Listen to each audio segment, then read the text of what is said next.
What's up, world? I'm Cameron McKinney, and this is Pop Culture Spotlight, a podcast about the movie The Color Purple. Here's a quick synopsis. A young woman named Celie is forced to marry a man she doesn't know and is separated from her sister Nettie. The film stars Fantasia Barrino, Taraji P. Henson, Danielle Brooks, Coleman Domingo, Halle Bailey, and Corey Hawkins. Standout performances. I've always felt that Taraji P. Henson has been ridiculously underrated. She's the best part of The Curious Case of Benjamin Button's, Hidden Figures, and the hit show Empire. In The Color Purple, she plays jazz singer Shug Avery, who forms a real connection with Celie, and it's perfect casting. Henson's star power is perfect for the role. Henson will next star in the series Fight Night, the $1 Million Heist with Kevin Hart, Samuel L. Jackson, and her Empire co-star Terrence Howard. Danielle Brooks has played the role of Sophia in both the Broadway adaptation of the musical The Color Purple and now the film adaptation, and the consensus has been she's the best part of this movie. And after watching it, I understand she has a few scenes where she takes the movie to another level. Brooks will next have roles in the DC show Waller with Viola Davis and the movie Minecraft with Jack Black and Jason Momoa. Coleman Domingo had a great 2023 with both a leading role in the movie Rustin, which got him his first ever Oscar nomination, and a supporting role in The Color Purple, where he plays Mr. A complicated figure to play, to say the least, because he's given a redemption arc, and Domingo played that very well. He kind of comes off as a sympathetic figure by the end of the movie. Domingo is next set to play Joe Jackson in the Michael Jackson biopic with Jafar Jackson, Miles Teller, and Nia Long. This feels like, if he can pull off that role of Joe Jackson, that feels like a movie that could get him his first ever Oscar victory. I think we're all curious to see what that movie looks like. Miles Teller is going to be in that movie as one of Michael Jackson's lawyers. Then you have Coleman Domingo as Joe Jackson. The movie is going to be directed by Antoine Fuqua, who has an interesting track record when it comes to movies. I just don't know what the world's going to do if they make a Michael Jackson movie that makes Michael Jackson look like a heroic figure. I'm just not sure that we could get the Michael Jackson version of Bohemian Rhapsody, where that movie is a complete celebration of the life of Freddie Mercury. Are we there yet with Michael Jackson? He's such a complicated figure. What we're seeing right now at the movie theaters with the success of the Bob Marley movie, people still love musical biopics. It has always been a movie genre that people love because they love these musicians and they want to know their life stories and they want to see well-known actors or lesser-known actors play these musical figures and become stars themselves. The last performance from The Color Purple I want to talk about comes from Corey Hawkins, whose filmography includes Straight Outta Compton, Black Klansman, Six Underground, In the Heights, The Tragedy of Macbeth. In The Color Purple, he plays Harpo, Mr.'s son, who respects his father but ultimately wants to go his own way. Hawkins, to me, is a guy that Hollywood needs to give leading roles to. He's been so good in supporting roles. Give this man a leading role. All of the top-notch directors want to work with this guy. He's really good in bigger studio movies as well. He always delivers. He's an interesting performer. Time to give this guy that big leading role so that he can get an Oscar nomination, so that he can become one of our biggest movie stars, because he's on the path to become that. He just needs that one big role. If you're unaware for whatever reason, this is the second movie adaptation of The Color Purple, the first one being Steven Spielberg's version in 1985, which stars Whoopi Goldberg and Oprah Winfrey. And back then, when the movie was made, people thought that Steven Spielberg, of all people, was Oscar chasing, because back then Spielberg was known for making these big epic blockbusters, Close Encounters, E.T., popular entertainment, if you will. He really wasn't in the business of making prestige movies. Now, of course, we know that Steven Spielberg also likes to make prestigious films, because now he has Schindler's List, he has Saving Private Ryan. Back then, he didn't have those films on his resume, and he wasn't being taken seriously by the Academy. I know that sounds crazy because now Steven Spielberg has won a ton of Oscars, and he's always nominated when he makes a movie. But back then, this was a different Steven Spielberg. This was a mainstream Steven Spielberg who the Academy didn't really want to be a part of. And while I think it's unfair to call his version of The Color Purple an Oscar-bait movie, that's a guy who clearly wanted to make a serious movie and be taken more seriously by his peers. I mean, 2 years later, he made Empire of the Sun, which is a really good movie, but a movie that screams, give me an Academy Award. I think Steven Spielberg wanted the Academy Award when he made The Color Purple. Is that a bad thing? Don't we want filmmakers to want to win Best Director? I get it. You want Steven Spielberg to be true to himself and make the movies that he really cares about. I think the man cared about The Color Purple, but I also think he cared about bringing home an Academy Award. And for that movie, it didn't happen. And I'm sorry, but if you look at Steven Spielberg's filmography, I wouldn't put The Color Purple in his top 10. I wouldn't put it in his top 15. It might not even make the top 20 movies he's directed. It's a good movie. It's a well-made movie. It's just not top-tier Steven Spielberg. Whoopi Goldberg is really good in that movie. It's crazy to think about that there was a time where Whoopi Goldberg was a legitimate acting talent. Now she's just a sometimes controversial talk show host. I will say there's one thing that the older version of The Color Purple had that the newer version didn't have that I wish it did, and that's narration. And I know there are some movie snobs that hate narration. I don't. I think it tells you what the main character is thinking and feeling at that time. So the big thing that differentiates this new version of The Color Purple from the 1985 movie is, of course, the musical aspect. So let's talk about the music. For the most part, I like the songs. My one nitpick with them would be there's too much time in between them. There's like a solid 30 minutes at one point between a song. You almost forget it's a musical at one point. Maybe that's just me, but I like musicals where people really do just break out into song every 10 minutes. If you go a long time without music, you can forget it's a musical, and I think this movie has that problem. And I get it, that's a fine line to walk between music and dialogue, but it's what musicals do, and I don't think this musical had that right ratio between the songs and the talking between the characters. Let's talk about the Oscars. When this movie was released, it was viewed as a major contender. There were people who were banking on the fact that this version of The Color Purple was going to be nominated for Best Picture. But alas, that didn't happen. At the end of the day, the only big nomination from the film is Danielle Brooks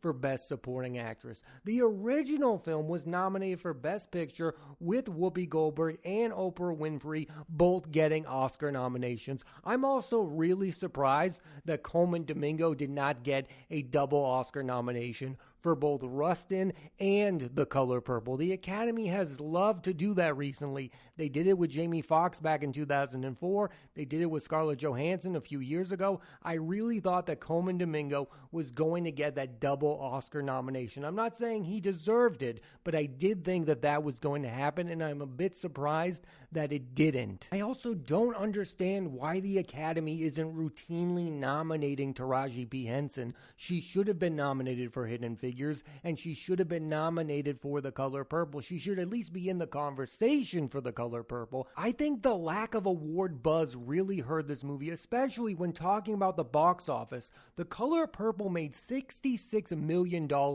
at the box office, which sounds okay, but this movie cost near $100 million, which is crazy to consider when you see the original film made close to $100 million and only cost $15 to make. This is a major problem with modern movies. They are so costly that they have to do great numbers at the box office to justify their existence. This movie ideally should cost around $30 to $40 million to make, so that when you make $66 million, it doesn't sound so bad. But when the movie cost $100 million and you only make $66 million, whether the movie is good or not, it will be considered considered a box office bomb. I was shocked to watch this movie and then see that it cost that much money. I mean, where did the money go? I mean, Taraji P. Henson is talking about the fact that she was underpaid for this movie. Where did the money go? They didn't have major movie stars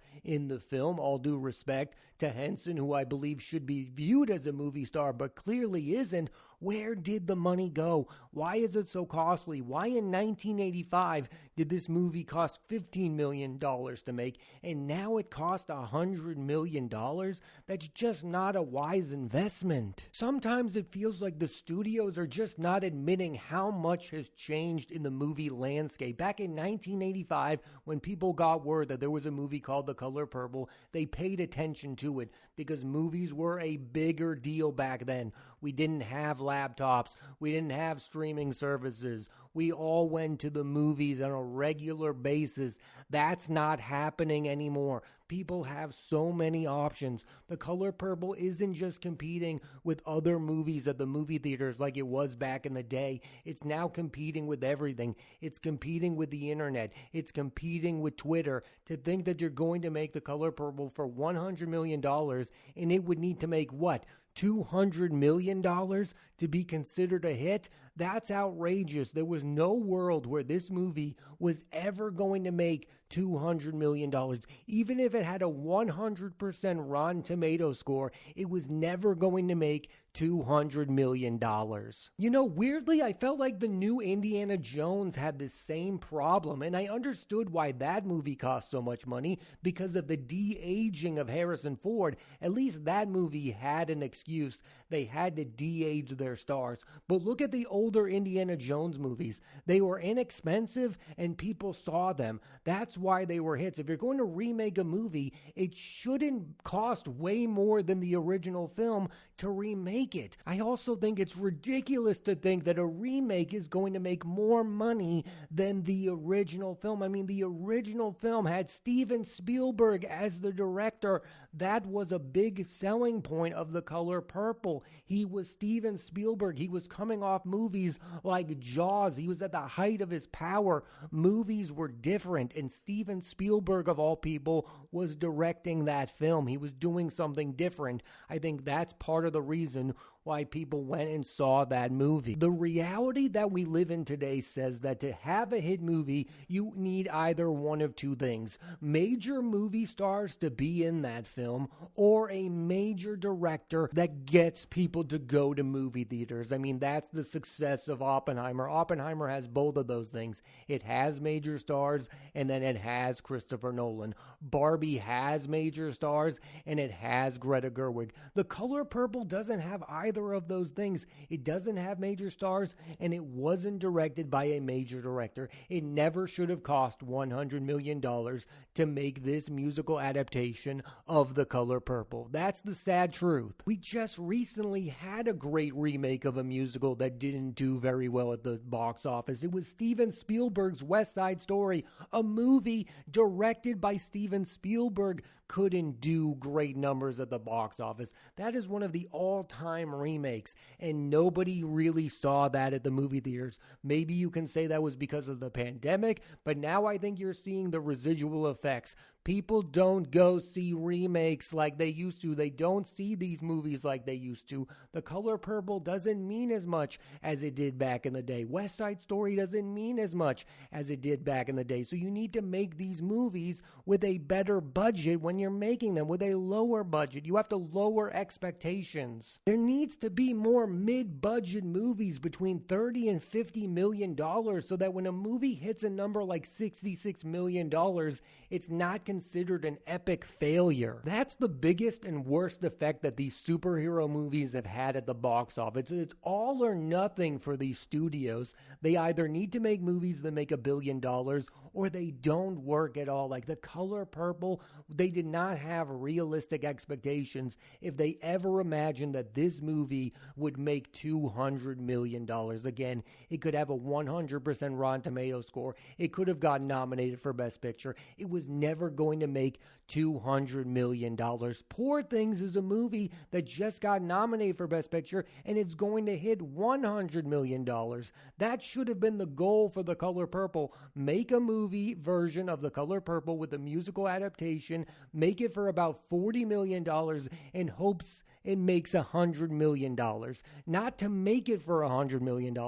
That's insane. And I know some of you are asking the question, what do you care how much the movie costs? Because I want more movies like this to be made.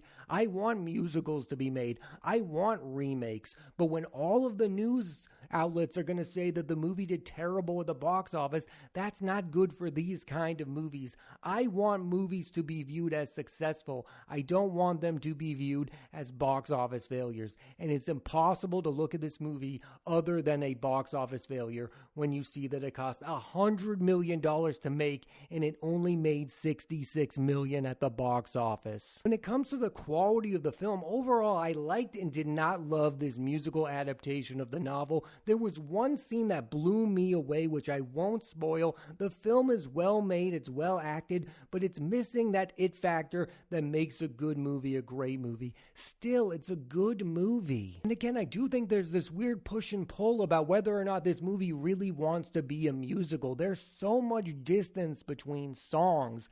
I get it, but I really kind of wanted it to be just a full outright musical. There is one thing about this remake that really bothers me. Now, it's a musical adaptation. It is different from the original, but the people involved in this movie were some of the people that were heavily involved in the original. Steven Spielberg is a producer of this version of The Color Purple. Oprah Winfrey is a producer of this version of The Color Purple. And Quincy Jones is a producer of this version of The Color Purple and the older version of The Color Purple. Why are these people still involved in this version? I want remakes to be completely different, and I do think that there are not enough differences between this version of The Color Purple and the older version. The biggest difference is the music, but that's not enough. I guess I just find it funny to have the original people involved in the first movie be heavily involved in this newer version, and I feel like their involvement is part of the reason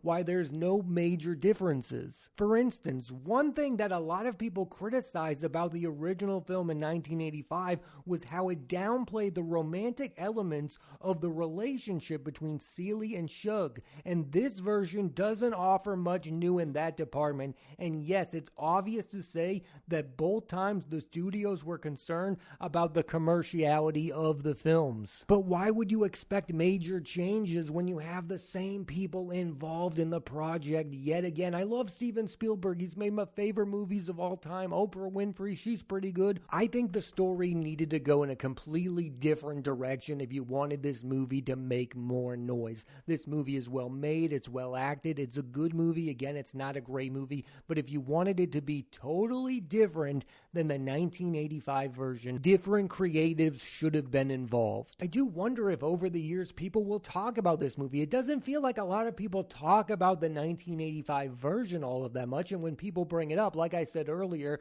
they just talk about the fact that Steven Spielberg was chasing an Oscar victory. It's possible that this movie grows in stature over the years, but I just feel like it's going to be dealt that same fate. It's going to be a movie of the moment. We talked about it, and then I think it's going to go away. I'm sure in my lifetime there will be another adaptation of The Color Purple. I also rarely say this because I'm a movie guy, but maybe The Color Purple would work better as a Netflix series. There's so much there in the story. It spans so many years. The characters go from young and old. There's a point in the movie when Halle Bailey's character grows up, and I was thinking to myself, wow, you just got rid of one of the best actresses in this movie, because I thought Halle Bailey was killing it, and then she went away. In a Netflix series, she could play the character for 4 hours. If there is another remake, I find it hard to believe that they'll ever make the perfect movie version of The Color Purple. Also, Broadway shows becoming movies is just tricky. Like The Producers, the Matthew Broderick version, they made that a movie.